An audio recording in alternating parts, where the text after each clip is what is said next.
দলীয় সব পদ থেকে ইঞ্জিনিয়ার মঞ্জুরুল আহসান মুন্সিকে বহিষ্কার করেছে বিএনপি। 10 ফেব্রুয়ারি মঙ্গলবার রাতে সংবাদ মাধ্যমে পাঠানো এক বিজ্ঞপ্তিতে এই তথ্য জানানো হয়েছে।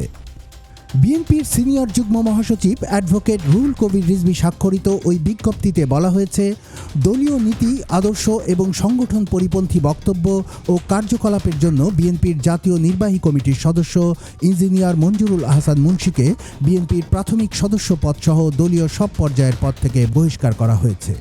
এর আগে ঋণখেলাপির দায়ে মনোনয়ন বাতিল হওয়া কুমিল্লা 4 আসনের সাবেক সংসদ সদস্য মঞ্জুরুল আহসান মুন্সির একটি ভিডিও সামাজিক যোগাযোগ মাধ্যমে ভাইরাল হয়। ছড়িয়ে পড়া ওই ভিডিওতে তাকে বলতে শোনা যায়, বিএনপি ক্ষমতায় গেলে এবং ভোটাররা অন্য কোথাও ভোট দিলে তাদের ছাড় দেওয়া হবে না, তাদের বাড়িঘর পুড়িয়ে দেওয়া হবে।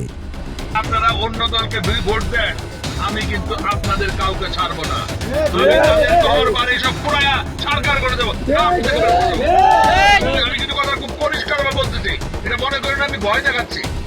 আমি পরিষ্কার করে বলেছি, কথা আপনি রেকর্ড করে বলে দিতে পারেন, যে ফেসবুকে ছেড়ে দিতে পারেন, আমার অসুবিধা নেই, আমি এটা মিন করতেছি। তবে মঞ্জুরুল আহসান মুন্সির দাবি, ভিডিওটি কেটে বিকৃত করে সামাজিক মাধ্যমে ছড়িয়ে দেওয়া হয়েছে। তার নিজের ফেসবুকেও পূর্ণাঙ্গ বক্তব্যের ভিডিওটি শেয়ার করা হয়েছে। ভিডিওর ক্যাপশনে ওই বক্তব্যের বিস্তারিত ব্যাখ্যা দিয়েছেন মঞ্জুরুল আহসান মুন্সি। সেখানে তিনি বলেছেন, নিজ এলাকার নিকট আত্মীয়দের সামনে ব্যক্তিগত আক্ষেপ থেকে বলা কথাকে বিকৃতভাবে উপস্থাপন করে একটি মহল নোংরা রাজনীতিতে লিপ্ত হয়েছে। ভাইরাল হওয়া ওই ভিডিওতে মঞ্জুরুল আহসান মুন্সিকে ত্রয়োদশ জাতীয় সংসদ নির্বাচনে ট্রাক মার্কায় ভোট চাইতে শোনা গেছে।